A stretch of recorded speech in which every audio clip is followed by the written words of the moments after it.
बिस्मिल्लाह अर्रहमान अर्रहीम। अल्लाह के नाम से शुरू, जो नहायत मेहरबान रहमत वाला है। इमाम हुसैन की शहादत।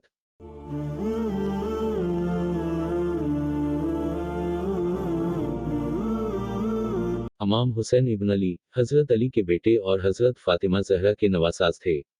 वो इस्लामी तारीख़ के अहम मज़लूम शख्सियतों में से एक हैं। हज़रत इमाम हुसैन अलैहिस्सलाम की शहादत का वाक़या करबला नाम से मंसूब है।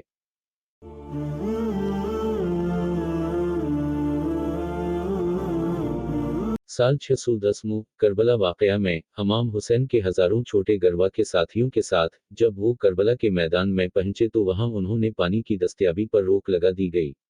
उस वक्त उन्होंने अपने हज़ारों साथियों को प्यास से दोबारा दोपहर तक महरूम रखा।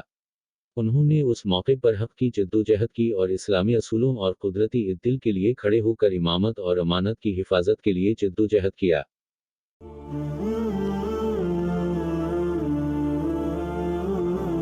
ये वाक़या इमाम हुसैन की बहादुरी और उनके असूलों और एतिक़ादात के लिए एक बड़ी प्यामे कुर्बानी की मिसाल है। उनकी शहादत का मकसद इस्लामी असूलों, इद्दिल और हक़ की हिफाजत थी।